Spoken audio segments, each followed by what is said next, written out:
Hey, welcome everyone. Josh of Severe Weather. Happy Thursday to you. We're going to talk about dangerous Hurricane Ernesto and its impact on Bermuda and beyond here, as well as some other systems that we need to keep an eye on.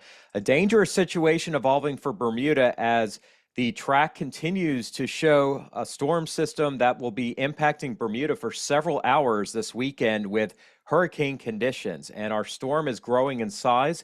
And right now we're seeing good agreement in the track of this system, likely moving in here later Friday evening and continuing for the bulk of Saturday before moving out in time for Sunday. Here's a look at our satellite image across the Atlantic basin. You can see the size of Ernesto has grown significantly from this time yesterday. The intensification has not been super fast, but it is still strengthening and growing in size. It is dealing with some dry air on the western side here, but one that is going to take aim on Bermuda over here as we get to later tomorrow night. Now, we do have a few other waves that I do need to track for you guys. Right now, neither showing any signs of development. This wave is actually getting wind shear coming in from the north and east on top of it from Ernesto. So tough to have too much here with this crowded space here in the Caribbean and Central Atlantic. We do have another wave that is moved off the African coastline, which is going to be dealing with some dry, stable air for a while. So things are not going gangbusters just yet, but it is still August 15th. And honestly, if you look at the climatology of the Atlantic, things don't really ramp up much until we get to the last week of August, and then September things are going to be probably a lot busier. So yes, things are moving along here, maybe not as quickly as I originally thought, but they're still moving along as we continue to deal with activity here over the next several weeks. Here's a look at Ernesto. You can see there's a big trough over the northeast that is pulling the system northward and actually going to kick it more to the northeast here. After that leaves, there's another trough here over the plains, which has produced some tornadoes and severe weather across the plains here. That is going to bring severe weather today into parts of the Ohio River Valley.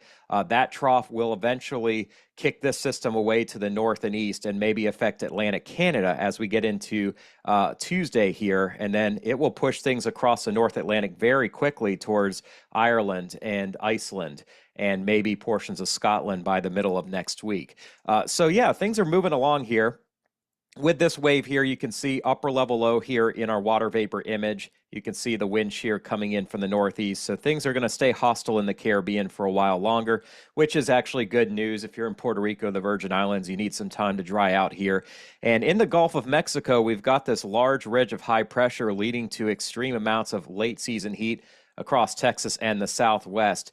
That is keeping things at bay in the Gulf. It's also warming up our water. So once we do get to the spot where we are going to have tropical development, we are going to have hotter waters, which, you know, it's good right now, but it's definitely not good later. So do keep that in mind. Here's a look right now at Hurricane Ernesto, a Category 1 storm. And you can see we do have thunderstorms that are now deepening and increasing in intensity over the center. There is a little bit of dry air that has gotten into the circulation. This has kept our intensification at a slower rate. It is strengthening, but because of this little slot of dry air here, not strengthening super quickly, but it is expected to strengthen into a Category 2 storm tonight and has a small chance of becoming a Category 3 major hurricane. Regardless, it is a bigger storm and one that is increasing in size here and one that is intensifying as well. Here's a look at the Caribbean and Gulf for you guys again here real quick. And fair skies across the Caribbean, pretty quiet across Central America. We do have a lot of wind shear creating kind of just not very conducive environment here for development. Here's our wave over the Central Atlantic. And you can see because the clouds from this wave kind of connect all the way to the next wave, that shows us that nothing's able to really break away at this point. You can kind of see the stratus clouds here to the north and east, keeping things at bay as well. So not a bad look for the middle of August, but definitely one we need to keep an eye on. Now, here is a look at Ernesto, and one thing I do want to point out as the aircraft has flown through it is that the wind field has grown significantly. These are areas of hurricane force winds extending out well over 100 miles, especially to the east of the center. And you can see some of that on the western side as well. Winds are a little bit lighter just to the west of the eye wall due to that dry air entrainment. But on the eastern side, definitely a very bad look here. And you can see from Hurricane Hunter aircraft, the pressure has dropped off to about 976 millibars. The lower that gets, the stronger the system will be. But you can also see here our wind fields are at their strongest well to the south and east and well to the north and east of the center. So if this storm goes west of Bermuda by 100 miles, these strongest winds may actually end up going over the island. If the center goes over Bermuda, believe it or not, that may not be quite as bad because of the way that the wind field has progressed on the eastern side. If it goes east of Bermuda, I think that would probably be our best case scenario in that the strongest winds are not going to necessarily impact it. We are going to have to keep an eye on this wave here, but take a look at how far north it is right now. You can kind of see the circulation here almost up to 15 north.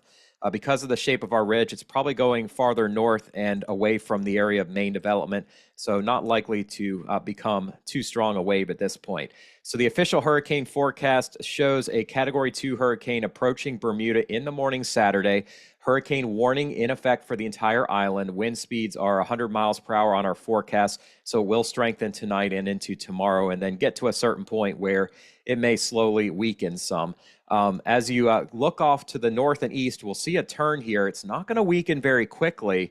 Kind of 2 points here. Number one, the system is going to slow down, meaning it'll be impacting Bermuda for longer than what a typical storm may this time of the year. Number two, it will eventually speed up, but because warm waters continue here in the northern Atlantic, it's not exactly going to weaken too quickly, and we'll have near hurricane force conditions as it moves across Cape Race, Newfoundland, perhaps St. John's as well here.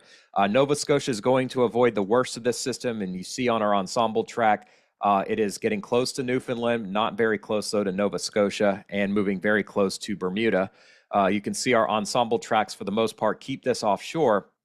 And the other thing you'll see up here is that as it becomes post-tropical, pressures will drop here. We'll have a merger with another low pressure near Greenland, and this could produce some nasty wind across the northeastern Atlantic, including Ireland and Iceland, depending on where this lands here towards the middle of next week.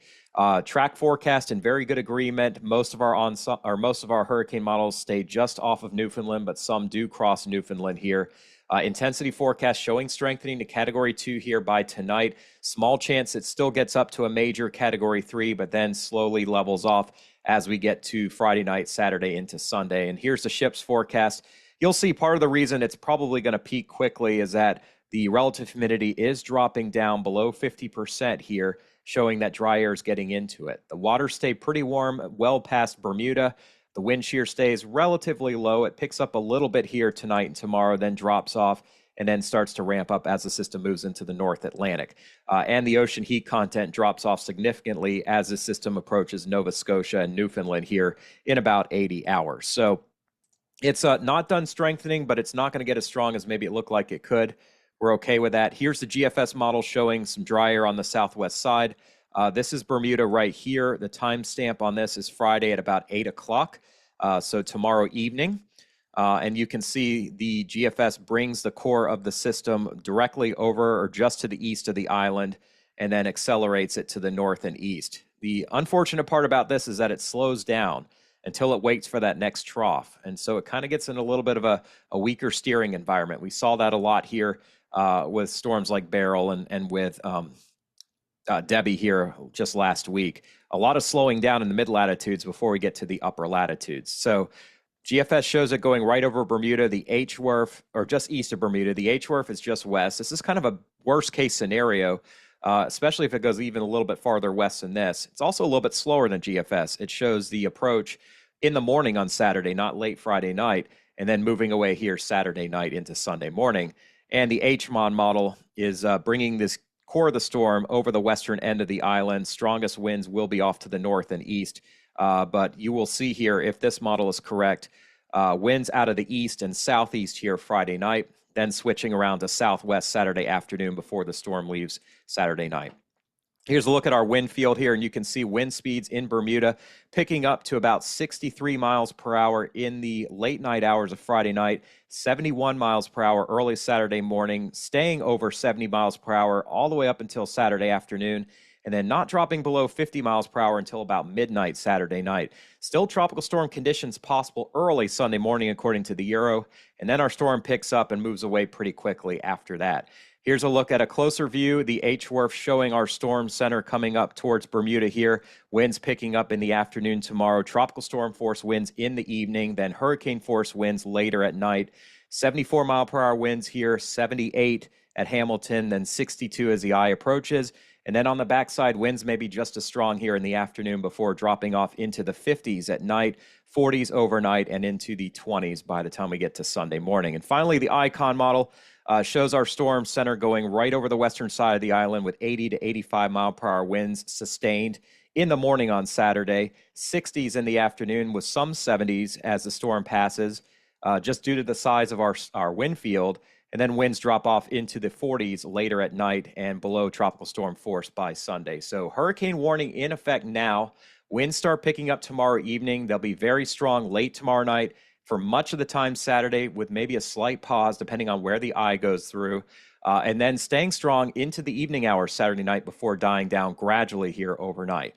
Now we've got to look beyond Bermuda into Atlantic Canada. You will see the GFS brings the center over Cape Race and then advances very quickly eastward and merges with a system that'll dump a lot of snow over Greenland. Yep, it's that time of year in Greenland. But you can see the low pressure system is in fact deepening as it comes close to Ireland here on Thursday morning and maybe up towards Scotland here Thursday evening.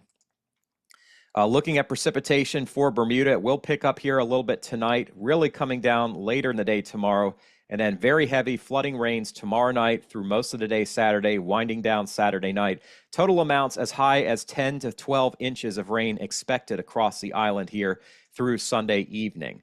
I showed you the GFS here. Here's a look at winds across Atlantic Canada. As the system comes by, Sable Island may see wind gusts over 60 to 70 kilometers per hour. Worst of the wind stays away from Nova Scotia, but southeastern portions of Newfoundland could see winds in excess of 110 kilometers per hour. So that's about 60 to 70 miles per hour, I believe. I'm doing the math in my head. Rainfall here, we're looking at, in general, 50 to 60 millimeters of rain in just a 24-hour period between Monday night and Tuesday afternoon. And then that rain lifts away. So we will have some heavy rain across Newfoundland. Looking out west, we do still have a threat for Japan with now 140 mile per hour violent typhoon being forecast here from our next system. This is Ampil. It is going to stay just east of Tokyo, but will clip the coastal areas with typhoon force conditions. That will happen here in the next 12 hours. Then the system curves away and weakens over cooler water. You can see it on satellite. It has a large eye here, but some dry air getting into the north and west side. So Japan will be on the good side, if you want to call it that, but really crushing the coastal waters here over the next 24 hours. Here's our storm track. This, by the way, is a recurving typhoon. It's probably going to have implications for us here in North America next week and beyond, with stronger troughs, probably some severe weather, more ample troughs to keep an eye on here. And look at the wind speeds. Category 3 to maybe approaching 4 here soon, and then dropping down gradually as we get to the cooler waters. Here's a look at our wind forecast for Japan. Winds getting up to hurricane typhoon force right on the coast, 70 to 80 knots possible. That's 80 to 90 miles per hour. Tokyo proper, probably looking at 40 to 60 mile per hour winds, especially on the eastern side, and then that lifts away here. Finally, let's look at the future. And after we see Ernesto move away, things are definitely quieter for the time being, at least through next week. We do see some very meager support for something in the Southwest Caribbean late next weekend. But things are going to stay quiet here until maybe the final week of August. Then we start to see some more solutions starting to show up with possible areas of development. And with it being more than 10 days away, there's obviously very low certainty at this point. But when the ensemble does start showing more solutions, then obviously I think we will have more systems to track here. Here's a look at the main development region. Not a whole lot over the next week or so, just a dying wave, but we do have another feature that may become a system here by the time we get to about a week from today. It is farther north, though, so this one may probably recurve out to sea, depending on where it does eventually form. But as we look into next weekend, we see less support. Beyond that, we see more waves coming across, lowering pressure, and what should be a very active setup as we head towards the beginning of September. So we're definitely not done. And in fact, if you look at the ocean water temperatures over the Gulf and the Atlantic, they are heating up. In the last week, quite a bit of warming in the wake of Debbie.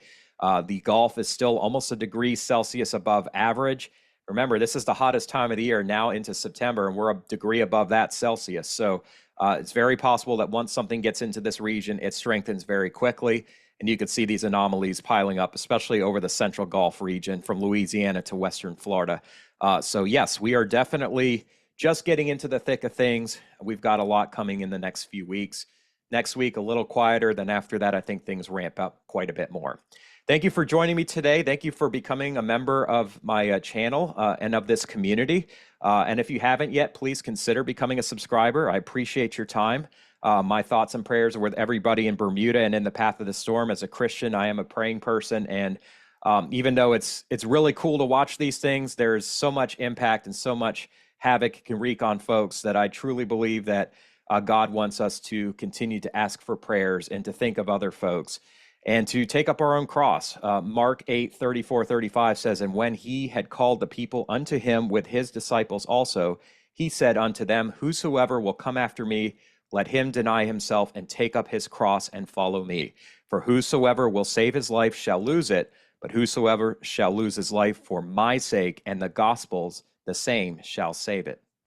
And as a believer, there's so much joy in being a Christian, but I've also found that it's just a lot harder having to take up my cross every day and to basically lose my life that the world sees it as, and to give it to God, who has given his son Jesus to die on the cross for me and for millions of other folks, billions of other folks across the world.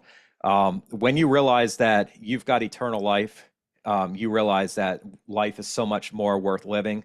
If you believe that you're living it for the world, and unfortunately, that is it. You're going to be trying to please people who are going to disappoint you, and you're going to be dealing with an uncertain end. And I just didn't want to have that uncertainty. So I will pray for you. If you are struggling in your faith today, you're not alone.